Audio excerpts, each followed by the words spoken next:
উত্তর কোরিয়ার মতো না হলেও পৃথিবীর অনেক দেশের সাথেই ইরানের কোনো ধরনের যোগাযোগ নেই।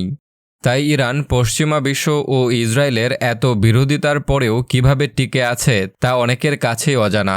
তাই এই ভিডিওতে আমরা জানার চেষ্টা করব ইরান কিভাবে চলে, ইরানের রাজনৈতিক ব্যবস্থা কী, আমেরিকার এত নিষেধাজ্ঞা সত্ত্বেও ইরানের অর্থনীতি কিভাবে সচল রয়েছে। এসব কিছু নিয়ে বিস্তারিত কথা বলবো এই ভিডিওতে। অনেক কিছু জানার আছে, চলুন শুরু করি।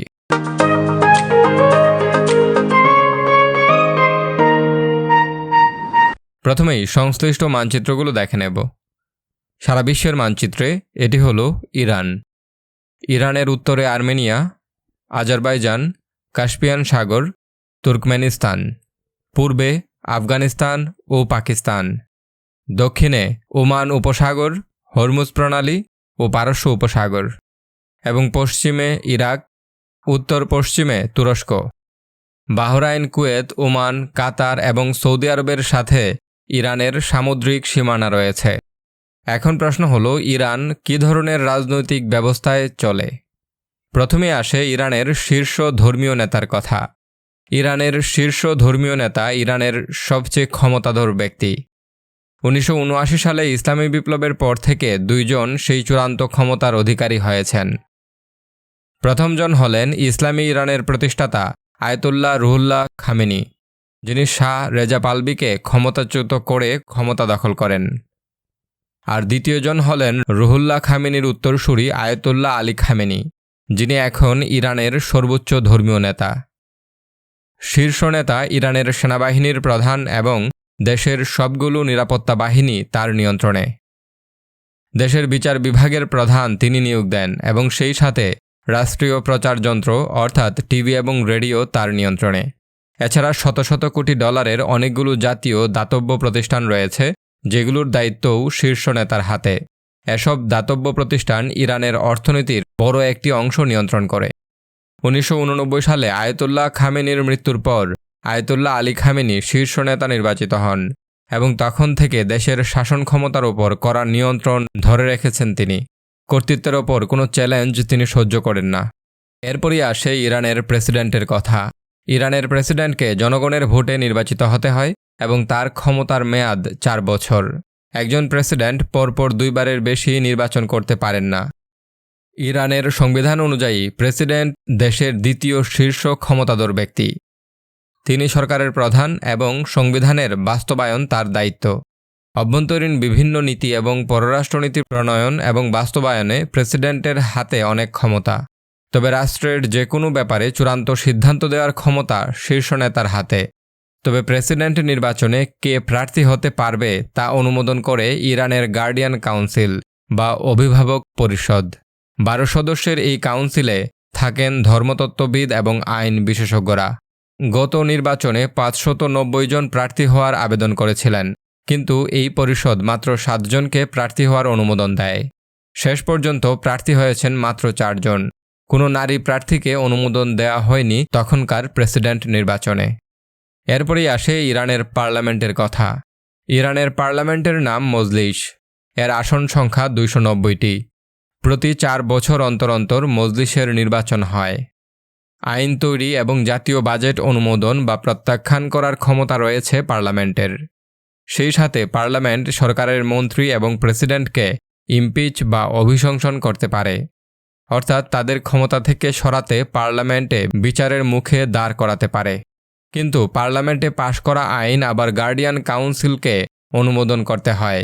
2020 সালে পার্লামেন্ট নির্বাচনে ধর্মীয় রক্ষণশীল প্রার্থীরা অনেক ভালো ফল করেছিলেন, কারণ গার্ডিয়ান কাউন্সিল 7,000-এরও বেশি সম্ভাব্য প্রার্থীকে ভোটে দাঁড়ানোর অনুমতি দেয়নি এবং প্রত্যাখ্যাতদের সিংহভাগই ছিলেন উদারপন্থী এবং সংস্কারবাদী। এরপরই আসে গার্ডিয়ান কাউন্সিলের কথা। ইরানের সবচেয়ে প্রভাবশালী প্রতিষ্ঠান হচ্ছে গার্ডিয়ান কাউন্সিল। পার্লামেন্টে পাশ করা সব বিলে এই কাউন্সিলের অনুমোদন লাগে। চাইলে তারা যে কোনো বিলে ভেটো দিতে পারেন। পার্লামেন্ট বা প্রেসিডেন্ট নির্বাচনে কে প্রার্থী হবেন বা হবেন না তার চূড়ান্ত সিদ্ধান্ত এই কাউন্সিলের হাতে।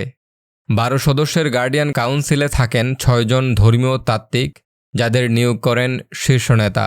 বাকি 6 জন হলেন আইন বিশেষজ্ঞ, যাদের নাম প্রস্তাব করে আইন বিভাগ।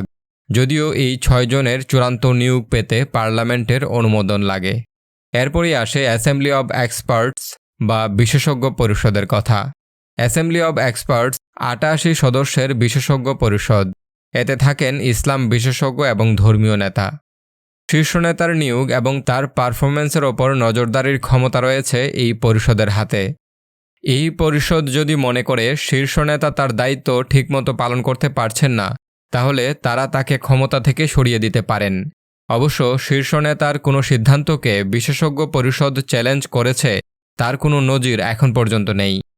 তবে 82 বছরের আয়াতুল্লাহ আলী খামেনির শারীরিক অবস্থা নিয়ে চিন্তা বাড়ায় এই পরিষদের গুরুত্ব বাড়ছে।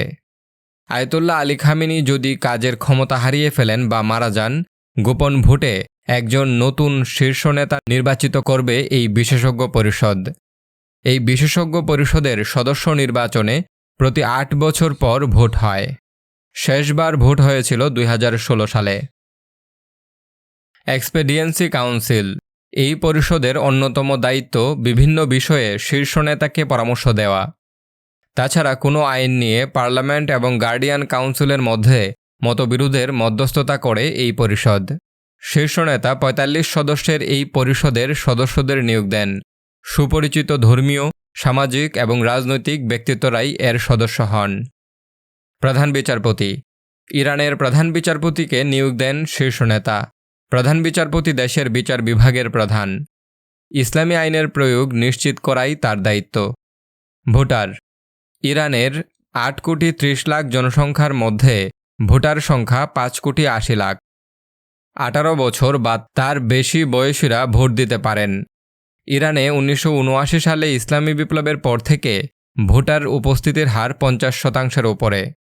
ব্যতিক্রম ছিল 2020 সালের পার্লামেন্ট নির্বাচন। কট্টরপন্থীদের ব্যাপারে বিরক্তি এবং অর্থনৈতিক দুর্দশা নিয়ে অসন্তোষের কারণে বহু মানুষ ভোট দিতে যায়নি। সেনাবাহিনী ইসলামিক রেভলিউশনারি গার্ড বাহিনী অর্থাৎ IRGC ইরানের সামরিক বাহিনীর গুরুত্বপূর্ণ একটি অংশ।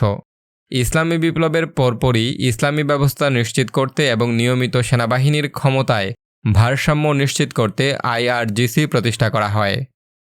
এই বাহিনীর সাথে শীর্ষ নেতার ঘনিষ্ঠ সম্পর্ক এবং তারা এখন ইরানের সামরিক, রাজনৈতিক এবং অর্থনৈতিক ক্ষেত্রে গুরুত্বপূর্ণ শক্তি।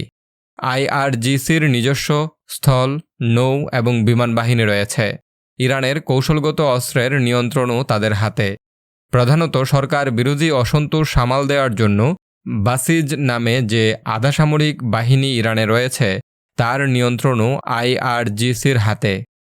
IRGC এবং নিয়মিত সেনাবাহিনীর সিনিয়র কমান্ডারদের নিয়োগ দেন শীর্ষ নেতা। তার কাছেই সেনা কমান্ডারদের জবাবদিহি করতে হয়। মন্ত্রিসভা গঠন করেন প্রেসিডেন্ট, তবে তার জন্য পার্লামেন্টের অনুমোদন লাগে। পার্লামেন্ট যে কোনো মন্ত্রী বা প্রেসিডেন্টকেও ইমপিচ বা অভিশংসন করতে পারে। রাজনৈতিক দল বিশ্বের অন্যান্য দেশের মতো ইরানেও রাজনৈতিক দল রয়েছে, তবে তা অন্যান্য দেশের মতো এত শক্তিশালী নয়। ইসলামী বিপ্লবের পরে ইরানে ইসলামিক রিপাবলিক পার্টি নামে একমাত্র দল ছিল, যারা 1987 সাল পর্যন্ত কার্যকর ছিল। বর্তমানে একক কোনো বড় দল ইরানের রাজনীতিতে কার্যকর নেই। অনেক বিরোধী দল আছে, অনেক সংস্কারপন্থী দল আছে, তবে তাদের সবাইকে কিছু মূল বিষয়কে মেনে নিয়ে রাজনীতি করতে হয়। ইরানের সর্বোচ্চ ধর্মীয় নেতা এবং ইরানের বিপ্লব এবং অন্যান্য যে নীতিগুলো আছে সেগুলোকে সম্মান করে রাজনীতি করতে হয়। সংস্কারের দাবিতে বিভিন্ন সময় আন্দোলন হয় ইরানে, কিন্তু তা কঠোর হাতে দমন করা হয়। কিছু রাজনৈতিক দল কার্যকর রয়েছে, যেমন National Front, Constitutionalist Party, People's Mujahedin Organization of Iran, Iranian People's Fedaian Guerrillas, Democratic Party of Iranian Kurdistan ইত্যাদি। বিশ্লেষণ করলে দেখা যায় যে ইরানের সাবেক প্রেসিডেন্ট ইব্রাহিম রাইসি এবং বর্তমান প্রেসিডেন্ট কেউই কোনো দলের সাথে যুক্ত নন। ইব্রাহিম রাইসি একটি গ্রুপের সাথে যুক্ত ছিলেন, রাজনৈতিক গ্রুপ, তবে তা প্রচলিত অর্থে কোনো রাজনৈতিক দল নয়। অন্যদিকে বর্তমান প্রেসিডেন্ট কোনো দলের সদস্য নন, তিনি স্বাধীন প্রার্থী হিসেবে নির্বাচনে প্রতিদ্বন্দ্বিতা করেছিলেন। তার মানে বুঝতেই পারছেন যে ইরানে প্রথাগত রাজনৈতিক কার্যক্রম সেরকম নেই। সর্বোচ্চ ধর্মীয় নেতার প্রতি অনুগত মানুষরাই মূলত ইরানকে শাসন করে। অর্থনীতি বছরের পর বছর ধরে মার্কিন এবং পশ্চিমা নিষেধাজ্ঞার জাতাকলে পিষ্ট ইরানের অর্থনীতি। আমেরিকা এবং পশ্চিমা বিশ্ব কেন ইরানের ওপর নিষেধাজ্ঞা আরোপ করে সেগুলো নিয়ে আমি বিভিন্ন ভিডিওতে কথা বলেছি, তাই এখানে বলছি না। মার্কিন নিষেধাজ্ঞা ঠেকানোর জন্য ইরান সরকার বিভিন্ন সময় বিভিন্ন ধরনের পরিকল্পনা গ্রহণ করে থাকে। এর অংশ হিসেবে দেশটি বিলাসবহুল গাড়ি এবং মুঠোফোন আমদানি নিষিদ্ধ করেছে। ইরানের অর্থনীতি সচল রাখতে স্বর্ণ রপ্তানিতেও নিয়ন্ত্রণ আরোপ করা হয়েছে। কয়েক মাস আগে মার্কিন ডলারের বিপরীতে ইরানের মুদ্রা রিয়েলের দাম 2/3 কমে গিয়েছিল। এ সময় বৈদেশিক বাণিজ্যে এর ব্যাপক প্রভাব পড়েছিল। ব্যবসায়ীরা ক্ষুব্ধ হয়ে উঠেছিল, রাজপথে বিক্ষোভ হয়েছিল। তবে তা সুকৌশলে নিয়ন্ত্রণ করেছে ইরান সরকার। ইরানের পক্ষ থেকে খাদ্য, ঔষধসহ জরুরি প্রয়োজনীয় দ্রব্য আমদানিকারকদের কাছে কম দামে ডলার বিক্রির উদ্যোগ নেওয়া হয়।